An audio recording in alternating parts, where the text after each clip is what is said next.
তৃতীয় ভাগ, আমানাতের ক্ষেত্র কোন কোন জায়গাতে একজন মুমিন একজন মুসলিম আমানত রক্ষা করবে এই সম্পর্কে তারপর আলোচনা শেষ হয়ে যাবে। কথাগুলো মনোযোগ দিয়ে শুনতে হবে। এখানে আমরা যে কয়জন লোক আছি, আমরা কি মুমিন না কাফের? কথা বলেন, আমরা কি মুমিন? আপনি যদি বলেন আমি মুমিন, তাহলেই আপনার একটা গুণ থাকতে হবে, সেই গুণটা হলো আপনি আমানতদার। এই গুণটা আপনার রক্ষা করতে হবে। এই গুণ আল্লাহ কোরআন মাজিদে উল্লেখ করেছে। সূরাতুল মুমিনুন ৮ নম্বর আয়াতে আল্লাহ তাআলা বলেন, ওয়াল্লাযীনা হুম লিআমানাতিহিম ওয়া আহদিহিম রাউন। মুমিন যারা, মুসলিম যারা, তাদের অনেকগুলো গুণ আল্লাহ সূরাতুল মুমিনুনের শুরু থেকে শেষ পর্যন্ত উল্লেখ করেছেন। ৮ নম্বর আয়াতে গিয়ে আল্লাহ মুমিনদের দুইটা গুণ উল্লেখ করেছেন। ১ নম্বর, যারা মুমিন, যারা মুসলিম, যে মুমিন নারী, যে মুমিন পুরুষ, তার গুণ হলো সে ব্যক্তি তার আমানতের রক্ষা করে। ১ নম্বর গুণ। ২ নম্বর, মুমিন যদি কোনো ওয়াদা দেয়, কোনো চুক্তি করে, ওয়াদা এবং চুক্তিটাকে সে ভঙ্গ না করে ওয়াদা চুক্তিকে রক্ষা করে। তাহলে কোরআন মাজিদের সূরাতুল মুমিনুনের ৮ নম্বর আয়াত দ্বারা প্রমাণিত হলো, মুমিন যদি কেউ বলে তাহলে সে কি আমানতদার হবে না খেয়ানতকারী হবে? কথা বলেন, আমানতদার। আচ্ছা, আমানতের খেয়ানত করা এটা মুমিনের বৈশিষ্ট্য না, এটা মুনাফিকের বৈশিষ্ট্য। মুনাফিক কে? যে মুখে বলে আমি মুমিন, কিন্তু অন্তরে তার প্রতি কোনো ঈমানি বিশ্বাসও নাই, কাজেও তার কোনো প্রমাণ নেই। তাহলে একজন মুমিন কি মুনাফিক হবে না মুমিন হবে? মুমিন। দেখেন একটি হাদিস প্রসিদ্ধ আছে, আবু হুরায়রা রাদিয়াল্লাহু আনহু বলেন, রাসূলুল্লাহ সাল্লাল্লাহু আলাইহি ওয়াসাল্লাম বলেছেন, আয়াতুল মুনাফিকি সালাতুন, মুনাফিকদের বৈশিষ্ট্য হলো ৩টা। একজন লোক মুনাফিক, তার গায়ে লেখা থাকবে না, তার পোশাকে লেখা থাকবে না, তার কপালে লেখা থাকবে না, তুমি দেখে বুঝবা। কিভাবে বোঝার? ১ নম্বর গুণ হলো ইদা হাদ্দাসা, যখন সে কথা বলবে, কাযাবা, তখন সে কথার মধ্যে মিথ্যা কথা বলবে। তা মিথ্যা কথা বলা মুমিনের গুণ না মুনাফিকের গুণ? মুনাফিকের গুণ। ২ নম্বর, ওয়া ইদা ওয়াদা আখলাফা, যখন কোন ওয়াদা করবে, ওয়াদা দিলে ওয়াদা ঠিক রাখবে না, এটা হলো মুনাফিকের গুণ। ৩ নম্বর হলো ইদা আতুমিনা খানা, যখন তার কাছে কোন বিষয়কে আমানত রাখা হবে, তখন সে আমানতটা রক্ষা করবে না, মানে খেয়ানত করবে। তাহলে আমানতের খেয়ানত করা মুমিনের গুণ নাকি মুনাফিকের গুণ? মুনাফিকের গুণ। আমরা কি মুনাফিক হতে চাই নাকি মুমিন হতে চাই? তাহলে আমাদেরকে আমানত রক্ষা করতে হবে, খেয়ানত করা যাবে না। আচ্ছা, আমানত রক্ষা করতে আমাদের নবী সাল্লাল্লাহু আলাইহি ওয়াসাল্লাম নিজে আদেশ করেছেন।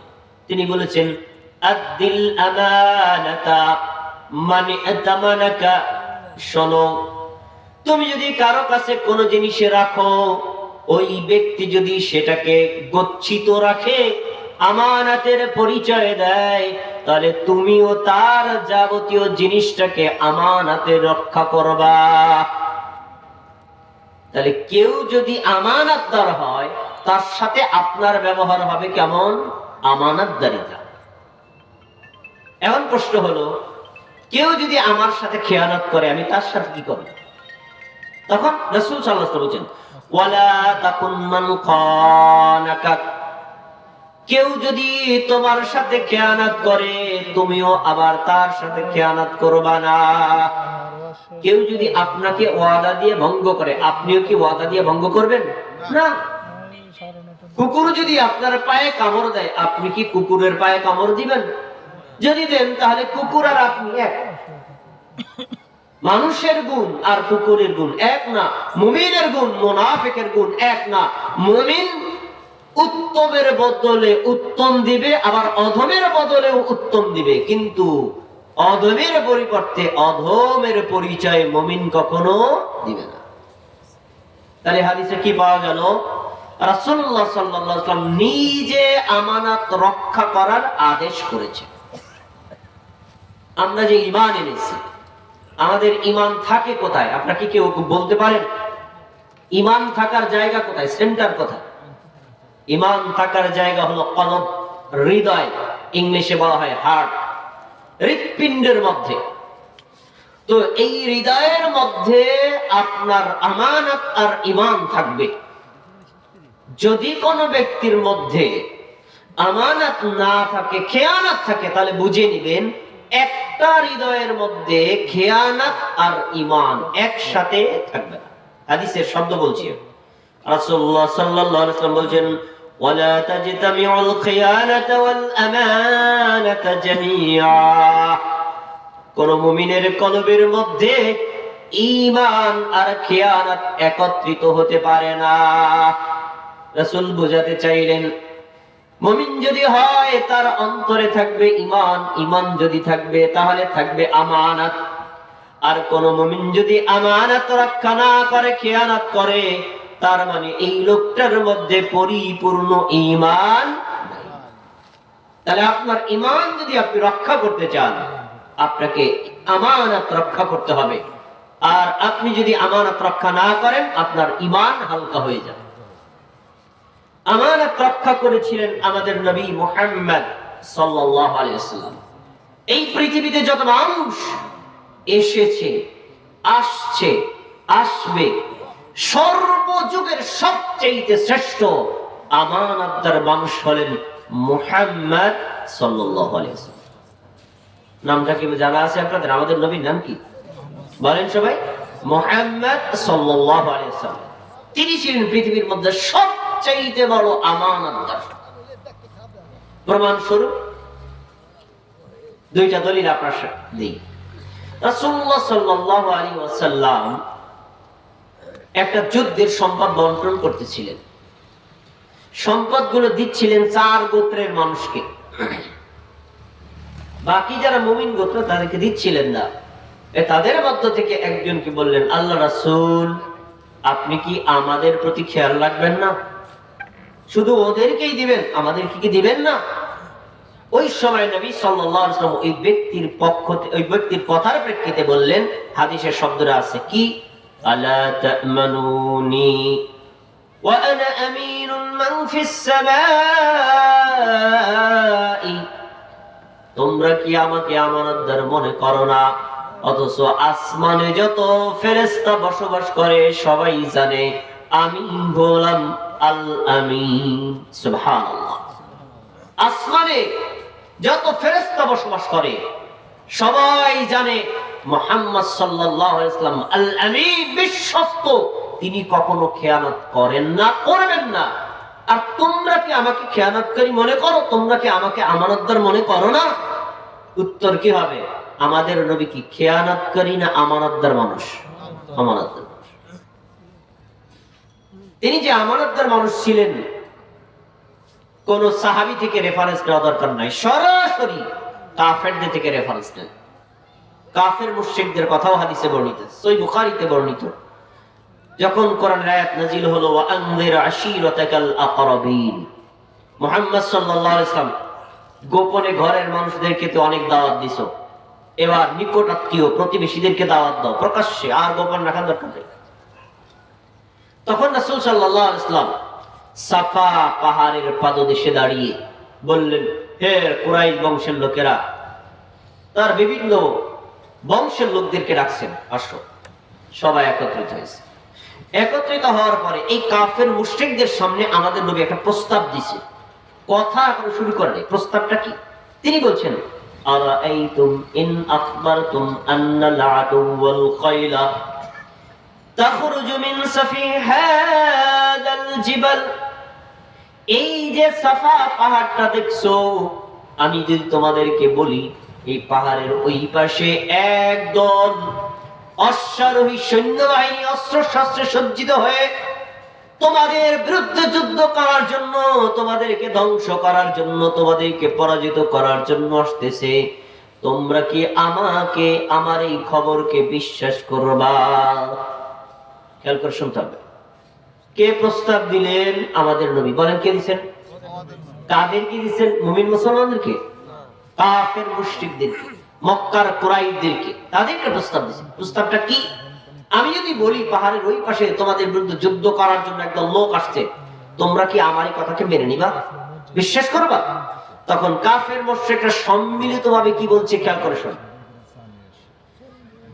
তখন তারা বলল, ক্বালু নাম মা জাররাবনা আলাইকা কাযিবা।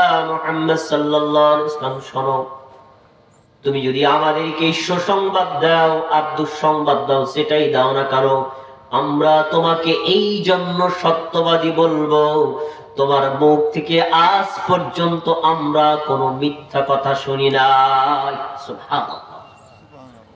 এই কথা বলছে কারা? মুমিনরা না কাফেররা? কাফেররা।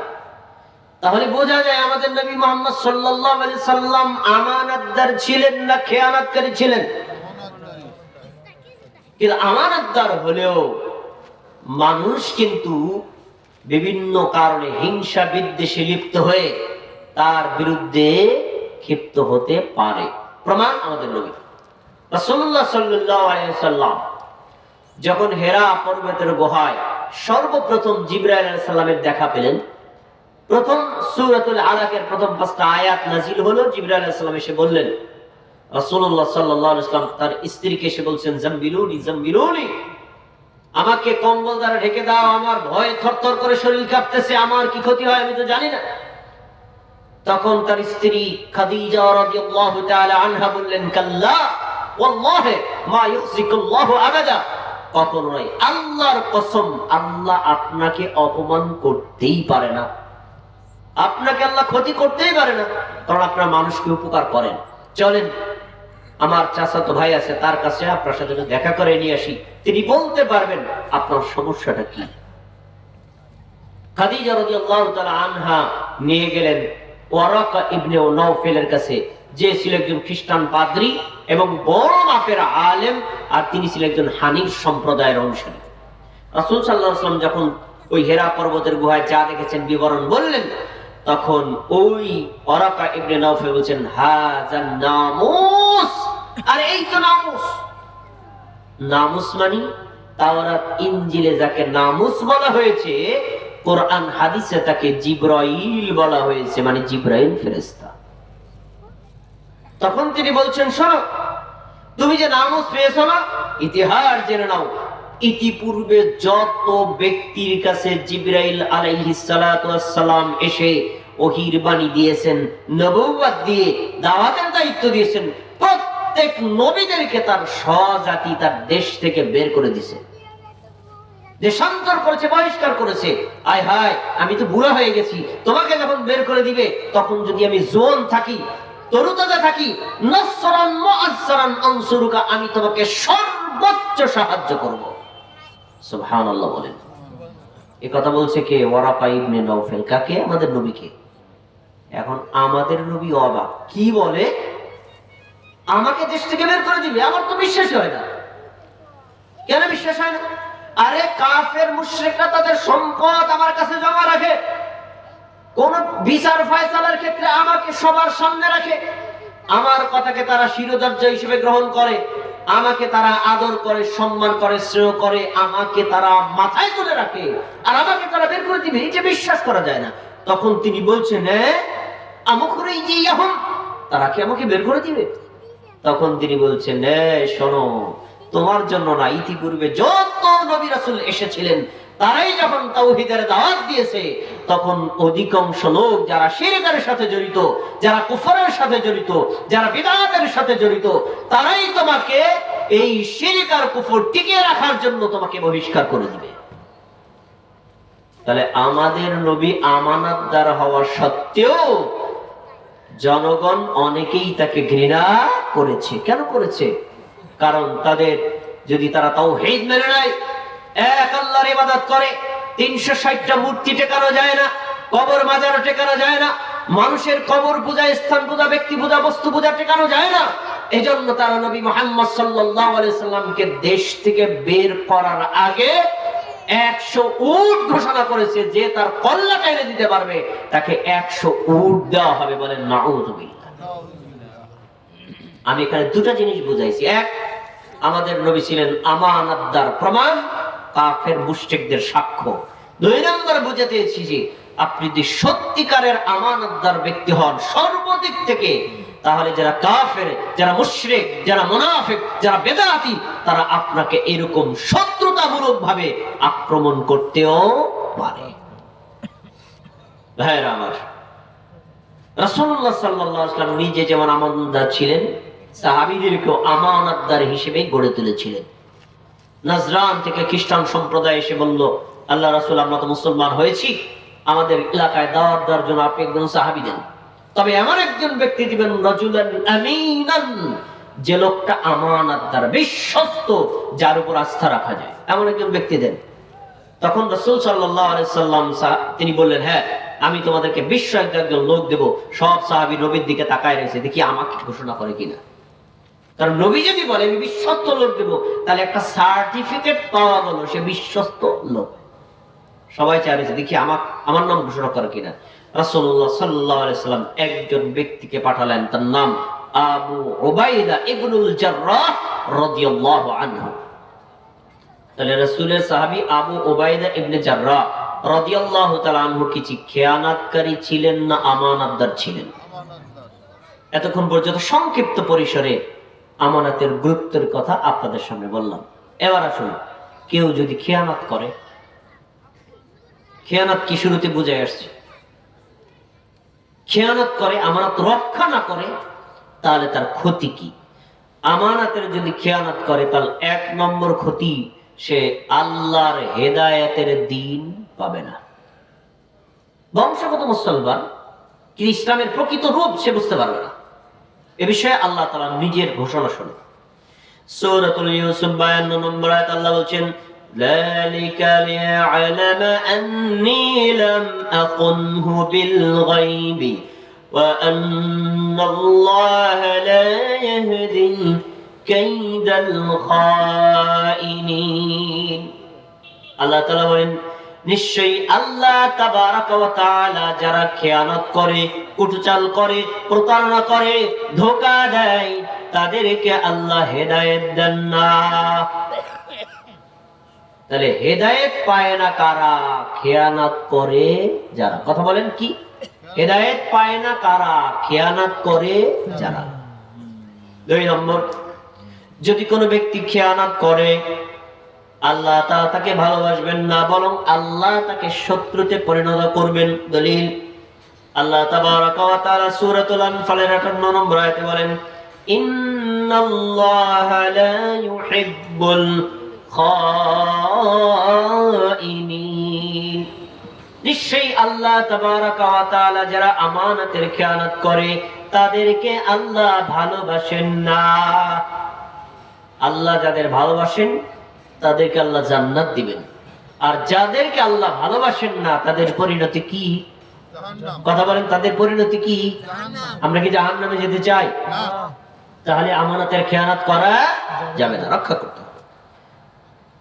তারপরে যদি কোনো ব্যক্তি আমানতের খেয়ানত করে, সম্পদ পাওয়ার পরে সম্পদ গচ্ছিত রাখার পরে নষ্ট করে ফেলে, সম্পদটাকে ফেরত না দেয়, অন্যের পাওনা ফেরত না দেয়, ঋণ নেওয়ার পরে ঋণ আদায় না করে, সত্য কথা না বলে, সত্য সাক্ষ্য না দেয়, প্রতারণা করে, ধোঁকা দেয়, এরকম কোন কাজ করে, এই আমানতের খেয়ানতকারী ব্যক্তি সমাজের কোন ক্ষেত্রেই তার সাক্ষী গ্রহণ করা ও মিথ্যুক, ধোঁকাবাজ, প্রতারক। আপনারা কি মিথ্যাবাদীকে বিশ্বাস করেন? না। ধোঁকাবাজকে বিশ্বাস করেন? না। এজন্য সালিশে, সমাজে কোন ক্ষেত্রে যখন বলবে যে লোকটা মিথ্যা কথা বলে, ধোঁকাবাজ, এরকম লোক সাক্ষী দিলে মানুষ হাসে, আরে পাগলে কয় কি, ও তো দৈনিক সকালে কয়েকটা বিকালে কয়েকটা, ওর কথা মানে গেল, এরকম আমরা মন্তব্য করি না? করি তো। হাদিসে এটা বলা আছে। রাসূলুল্লাহ সাল্লাল্লাহু আলাইহি ওয়াসাল্লাম বলেন, লা তাজুজু শাহাদাতু খাইন। যে লোকটা আমানতের খেয়ানত করবে, ওই লোকটার সাক্ষী দেওয়ার কোনো বৈধতা নাই। সাক্ষী দিলে গ্রহণ হবে না। কোন ক্ষেত্রে তার সাক্ষী গ্রহণযোগ্য না, বিশ্বস্ততা হারায় ফেলছে। আর কোন মানুষ যদি সকল ক্ষেত্রে সত্য সাক্ষ্য প্রদান করে, মিথ্যা থেকে বর্জন করে, সত্যের উপর অটল থাকে, ব্যবসা বাণিজ্যের ক্ষেত্রে, কথাবার্তার ক্ষেত্রে, লেনদেনের ক্ষেত্রে কাউকে না ঠকায়, ধোঁকা প্রতারণা না দেয়, এই লোকটা সাক্ষী দিলে গ্রহণ হবে নাকি হবে না? তাহলে সমাজে সাক্ষী গ্রহণযোগ্য হওয়া সম্মানের প্রতীক, আর সাক্ষী বাতিল হওয়া অপমানের প্রতীক। এজন্য আমানতের খেয়ানত করে যারা, তারা সমাজে সম্মানিত হয় না নিন্দিত হয়? আমরা এজন্য খেয়ানত করব না। এবার আমানত আর খেয়ানত দুইটাকে একসাথে জুড়ে দেওয়া হয়েছে, সাথে ঈমানটাকে জুড়ে দেওয়া হয়েছে। রাসূলুল্লাহ সাল্লাল্লাহু আলাইহি ওয়াসাল্লাম বলেন, লা ঈমানা লিমান লা আমানাতা লাহু। যেই লোকটার মধ্যে আমানতদারিতা নাই, যে লোকটার মধ্যে বিশ্বস্ততা নাই, যে লোকটা কথায় প্রতারণা করে, কাজে প্রতারণা করে, মানুষকে ধোঁকা দেয়, লেনদেনে ধোঁকা দেয়, মানুষকে মিথ্যা কথা বলে, মিথ্যা সাক্ষ্য প্রদান করে, সমাজের ক্ষতি করে, অন্যের হক ঠিকমতো আদায় করে না, আল্লাহর হক ঠিকমতো আদায় করে না, নবীর হক ঠিকমতো আদায় করে না, সন্তানের হক ঠিকমতো আদায় করে না, আমানতের খেয়ানত করে, এই ব্যক্তির ব্যাপারে বলা হয়েছে এই লোকটার কর্মে প্রমাণিত হয় তার অন্তরে ঈমান নাই। আমানত নাই যার, ঈমান নাই তার, আমানতদারিতা থাকবে না যার, ঈমানও থাকবে না তার। আমাদের ঈমান আমরা রাখতে চাই না ধ্বংস করতে চাই? তাহলে আমাদেরকে আমানতের পরিচয় দিতে হবে, কখনোই কোনো কর্মের ক্ষেত্রে খেয়ানত করা যাবে না। এবার আসুন, আমানত খেয়ানতকারী যে ব্যক্তি হবে, লোকটা জান্নাতেও প্রবেশ করতে পারবে না। আমরা কি জান্নাতে যেতে চাই নাকি জাহান্নামে যেতে চাই? জান্নাতে। যদি জান্নাতে আপনার যাওয়ার আশার প্রত্যাশা থাকে, আমানত রক্ষা করতে হবে। আর যদি আপনি জাহান্নাম পেয়ে আপনি শান্তিতে থাকেন, মনের আত্মতুষ্টি হয়, তাহলে আপনি খেয়ানত করতে পারবেন। হাদিস শুনেন, রাসূলুল্লাহ সাল্লাল্লাহু আলাইহি ওয়াসাল্লাম বলেন, লা ইয়াদখুলুল জান্নাতা বাখিলুন ওয়ালা খাব্বুন ওয়ালা খাইনুন। যে লোকটা সম্পদ থাকার পরেও কৃপণতা করে, দান সাদাকা করে না, তার সম্পদ অনুযায়ী সে নিজের পোশাক আশাক চলাফেরা স্ট্যাটাস ঠিক রাখে না, এই লোকটা হলো কৃপণ, এই লোকটা জান্নাতে যাবে না। ওয়ালা খাব্বুন, যে লোকটা ছদ্মবেশ ধারণ করে, মানুষের কাছে আত্মগোপন করার জন্য অন্য রূপ ধারণ করে থাকে, এই লোকটা জান্নাতে যাবে না, কারণ ছদ্মবেশ ধারণ করে মানুষকে ধোঁকা দিচ্ছে। বিভিন্ন জায়গায় দেখা যায় মানুষ লুলা ল্যাংরা সাইজা ভিক্ষা করে, ভিডিওতে দেখা যায়। পরে দু একজন মানে চালাক যুবক আছে না, এই বেটা তোর যে বাপ বাঁকা নাকি চেক করবো, বুঝছেন ভাই, তোর এই তোর পায়ে কি সমস্যা, দেখি তো খুলতো।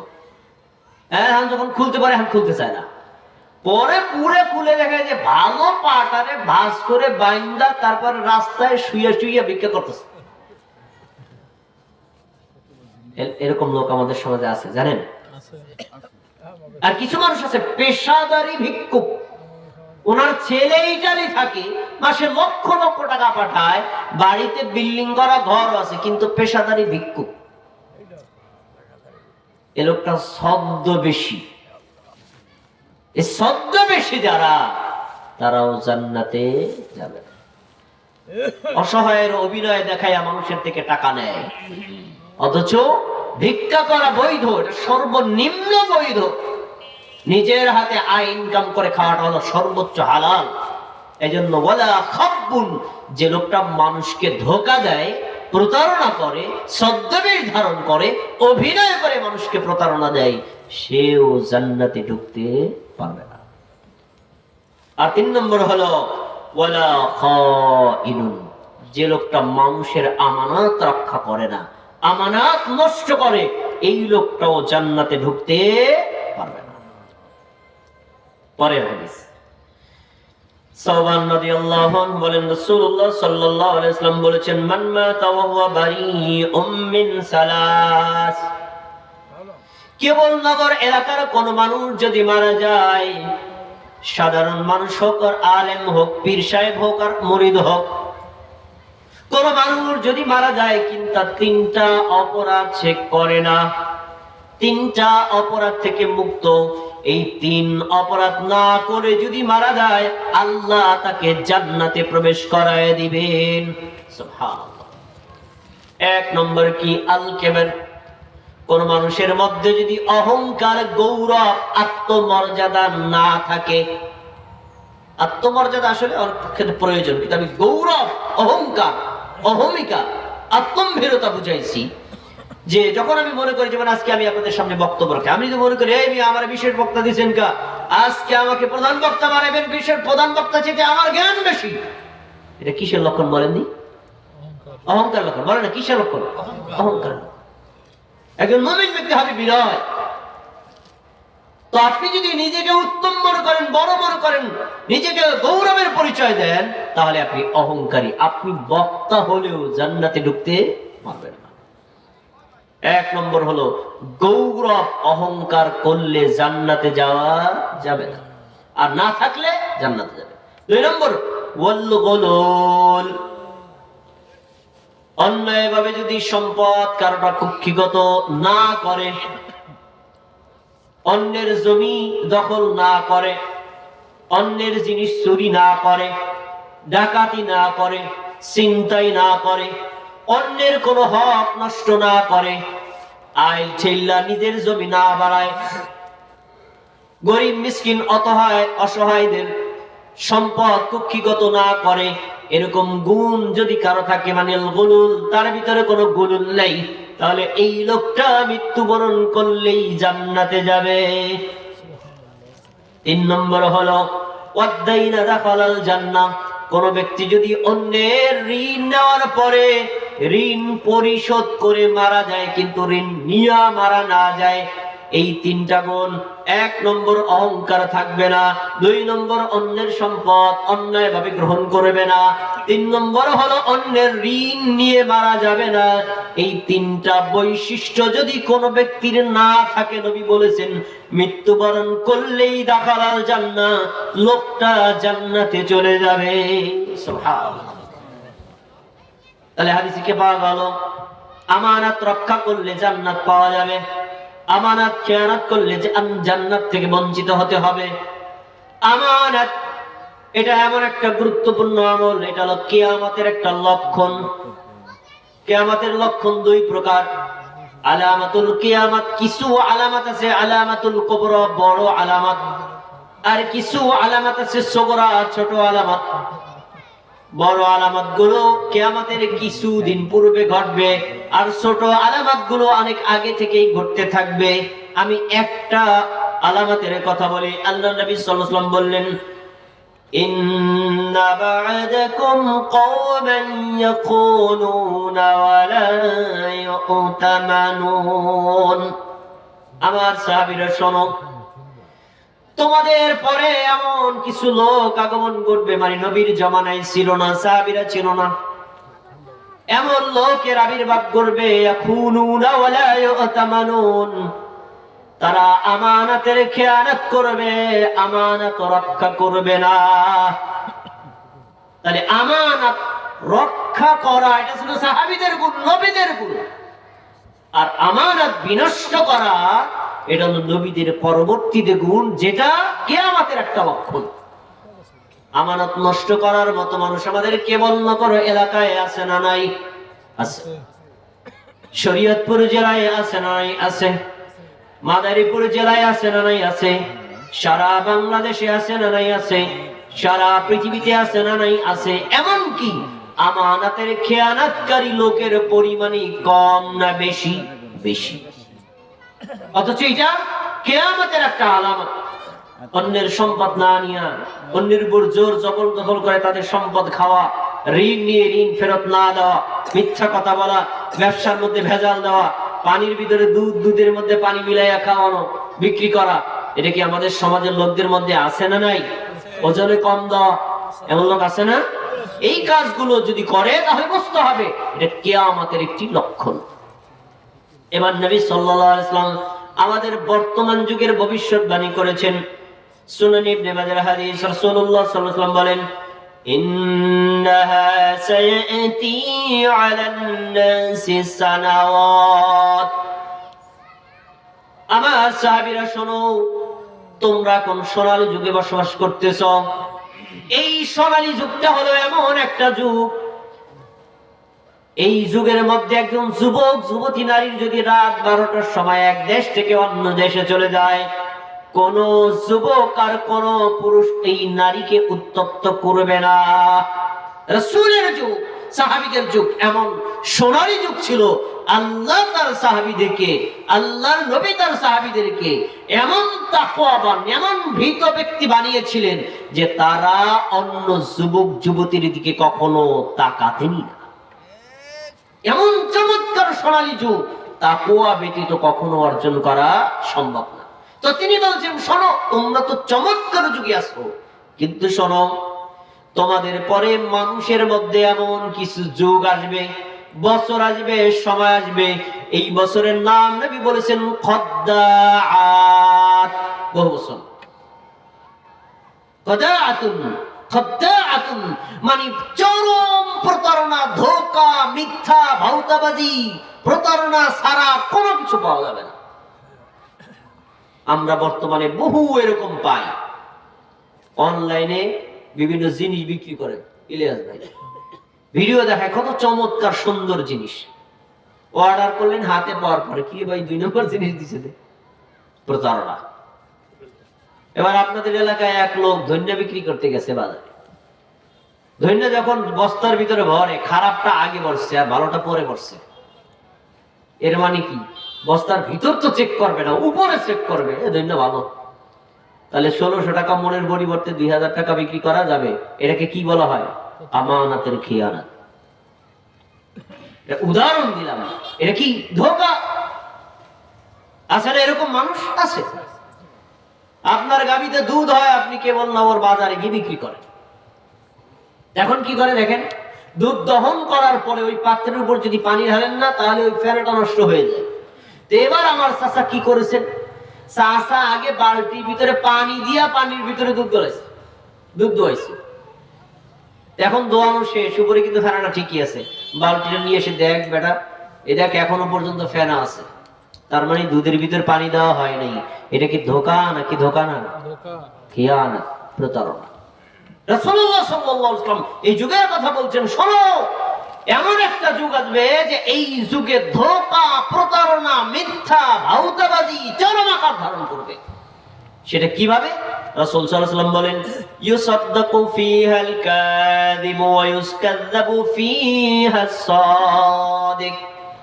এমন একটা যুগ আসবে, সত্যবাদী মানুষকে মিথ্যাবাদী বলবে, আর মিথ্যাবাদী মানুষকে সত্যবাদী বলবে।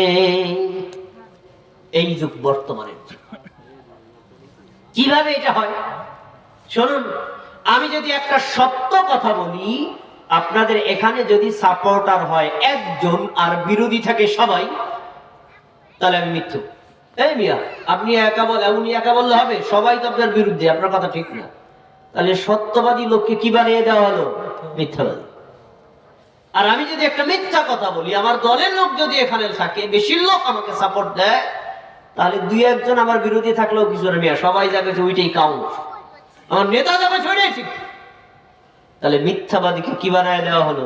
সত্যবাদী। বর্তমান যুগটা এমন যুগ, মিথ্যাবাদীকে সত্যবাদী বলা হবে, সত্যবাদীকে মিথ্যাবাদী বলা হবে, তাওহীদবাদী ব্যক্তিকে মুশরিক বলা হবে, আর মুশরিক ব্যক্তিকে তাওহীদবাদী বলা হবে, সুন্নাহপন্থী মানুষকে বিদআতি বলা হবে, বিদআতি মানুষকে সুন্নাহপন্থী বলা হবে। এটাই হলো এই যুগ, ভয়ঙ্কর যুগ।